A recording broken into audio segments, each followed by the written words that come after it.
இப்போ இந்த பிசினஸ் வந்துட்டு நான் பண்ணணும்னு முடிவு பண்ணிட்டேன். ஆனா அதுக்காக டெய்லி டைம் கொடுக்கணும், அதை கத்துக்கணும், கத்துக்கிட்டு நிறைய பிராக்டிஸ் பண்ணணும் அப்படின்னு முடிவு பண்ணிட்டேன்.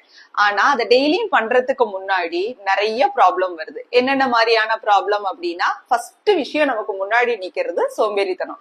ஏன்னா இதுக்கு முன்னாடி ஹவுஸ் ஒய்ஃபா இருந்திருக்கேன், ஓரளவுக்கு கொஞ்சம் நம்ம நினைச்ச டைம்ல நம்ம வேலையை வந்துட்டு பண்ணிக்க முடியும். ஆனா நம்ம தொழில் அப்படின்னு வந்துட்டா அந்த மாதிரி பண்ண முடியாது இல்லையா, ஒரு குறிப்பிட்ட டைமுக்குள்ள நம்ம பண்ணி ஆகணும். சோ அந்த இடத்துல நமக்கு சோம்பேறித்தனம் வரும். அதுக்கப்புறம் ஃபேமிலிக்காக ஏதோ ஒரு கமிட்மெண்ட் வந்துட்டு நம்ம ஆல்ரெடி பண்ணிக்கிட்டு இருந்ததை மறுபடியும் செய்யணும் அப்படின்னு, நம்மளே செய்யணும் அப்படிங்கிற சுச்சுவேஷன்ஸ் வரும்.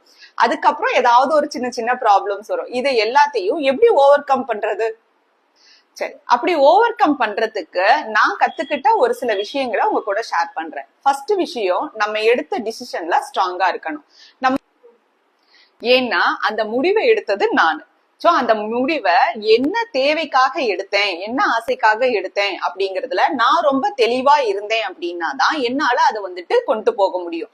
நான் எடுத்த டிசிஷனையும் என்னோட ஆசையையும் என் குழந்தைங்க கிட்டயோ, எங்க வீட்டுக்கார்ட்டையோ, எங்க மாமனார் மாமியார்ட்டையோ, எங்க அப்பா அம்மா கிட்டயோ சொல்லி புரிய வச்சு ஹெல்ப் கேட்கலாமே ஒழிய அவங்களுக்காக என்னோட கோலை நான் விட்டு கொடுக்க கூடாது.